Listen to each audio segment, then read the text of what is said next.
South African Post Office is in crisis. Auditor General Tsakani Maluleke says it's commercially insolvent. She says this is due to irregular and wasteful expenditure. Well, the Communication Workers Union has been in a pay dispute with the Post Office for more than a year now. The union wants its members who are employed on a temporary basis to be made permanent by the employer. Let's discuss what's happening now compared with their expectations with Aubrey Tshabalala. He is from the Communication Workers Union. Aubrey, good morning. Thanks so much for your time. I suppose nobody is surprised by the news that the Post Office is technically or commercially insolvent. In terms of the Communication Workers Union, you're saying that you want the resignation of some of the Post Office board members. Who's the problem, do you think, and how would getting rid of them actually solve this problem, this bigger problem? Well, good morning to you and the viewership. The first point is that you can attribute all of this to a number of issues.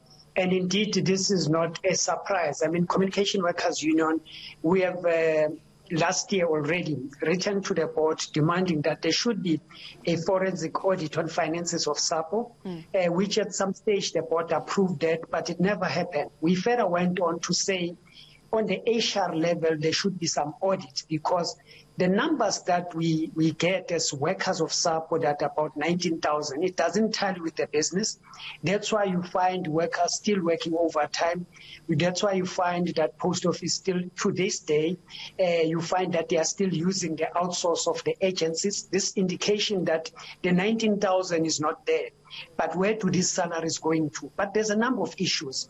You'll remember in 2007 when Communication Workers Union filed a complaint to the public protector, which was under Tulima Donsel at the time, where we exonerated in terms of the allegations that we made. A series of things were outlined in that finding. One of them is a procurement of some buildings, illegally so, and the money was never recouped. No person were taken to account.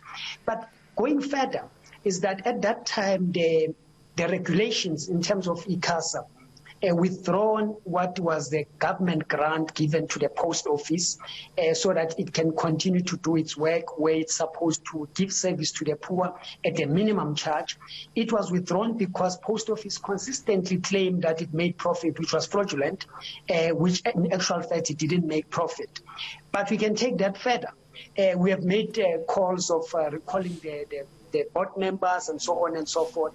But fundamentally is that we still find Post Office to this day entering into procurement and into some very dodgy agreements. For example, the issue of 350 payments to the unemployed. To this day, Post Office has no service agreement that it has signed. To this day, only few individuals and some private institutions are benefiting. Post Office is not doing anything.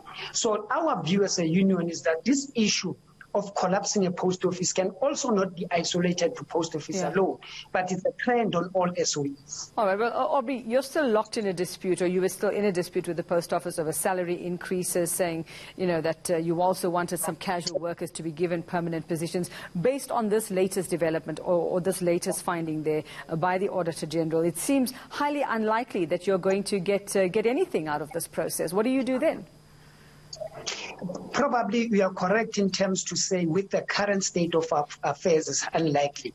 One of the things that we must really sharpen our question into is that first and foremost, what the government does, it appears as a deliberate move to actually liquidate post office. Why I'm saying that, they've bottlenecked it in terms of regulations to expand in the market, but they've opened up and liberalize the market to the private sector to a point where the post office cannot breathe. That's the first point. Secondly, when you talk of bailouts, we don't want an institution that relies on bailouts.